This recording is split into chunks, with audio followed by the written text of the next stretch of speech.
గాంధీభవన్లో MLA Vemula Veeresham మీడియాతో మాట్లాడుతున్నారు. Live చూద్దాం. చరిత్ర కళ్ళ ముందు కనిపిస్తా ఉంది. ఈరోజు చరిత్రహీనులైన మీరు, చరిత్రహీనులుగా మిమ్మల్ని బుద్ధి చెప్పినటువంటి ప్రజల ముందుకు వచ్చి ఇలా మీరు మాట్లాడుతుంటే, మీరు చెప్తా ఉంటే నవ్విపోదురుగాక నాకేందన్నటువంటి పద్ధతిలో ఉంది తప్ప మీరు మాట్లాడుతున్నటువంటి దాంట్లో సత్యం లేదు, వాస్తవం లేదు, సబ్జెక్టు లేదు. మీరు అబద్ధాలు మాట్లాడకుంటే, అబద్ధాలు చెప్పకుంటే మీకు ఏదో ఒక పాపం ఉన్నట్టుంది, ఏదో శాపం ఉన్నట్టుంది. ఆ శాపము మిమ్మల్ని వెంటాడుతుంది కాబట్టి మీరు అబద్ధాలు చెప్పడం అనేటువంటి దాంట్లో పిహెచ్డీలు పొందినట్టుంది. ఇవాళ మీ పాపాల గురించి, మీరు చేసిన దుర్మాల గురించి మీ సొంత చెల్లినే చెప్తుంది. మీరు పాపాల భైరవులని చెప్తుంది. గడిచిన 10 సంవత్సరాల పాలనలో మేము తప్పులు చేసినామని చెప్తుంది. ఉద్యమకారులను విస్మరించినామని చెప్తుంది. అమరవీరులను మర్చిపోయినామని చెప్తుంది. తెలంగాణను ఆగం చేసినామని చెప్తుంది. తెలంగాణ ప్రజలకు క్షమాపణ చెప్తుంది.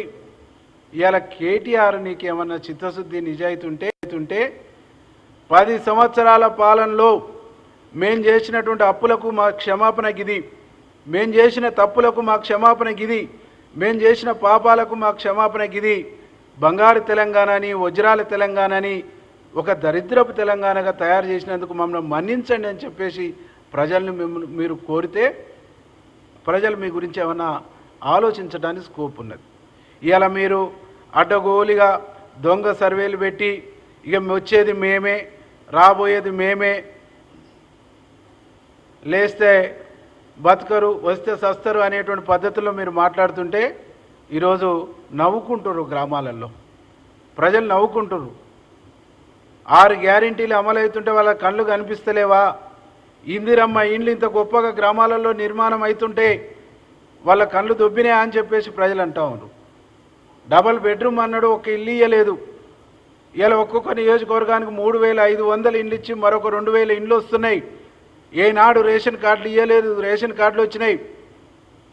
సన్న బియ్యం వస్తున్నాయి, 200 యూనిట్ల కరెంట్ వస్తుంది, 500 గ్యాస్ వస్తుంది, ఉచితంగా బస్సు వస్తుంది. కాలేజీలలో చదువుకుంటున్నటువంటి పిల్లలకు బ్రేక్ఫాస్టు, మధ్యాహ్నం భోజనం వస్తూ ఉంది. ఈరోజు హైదరాబాదు పబ్లిక్ స్కూళ్ళ తెలంగాణ పబ్లిక్ స్కూళ్ళు ప్రతి నియోజకవర్గానికి ఒకటి వస్తూ ఉంది. 6 స్కూలు చూసిన తర్వాత ఇట్లాంటివి ఎడ్యుకేషన్ కదా తెలంగాణ సమాజం కోరుకుందని చెప్పేసి ప్రతి ఒక్కరు చర్చించుకుంటారు. ఇవన్నీ మీకు వినిపించవు.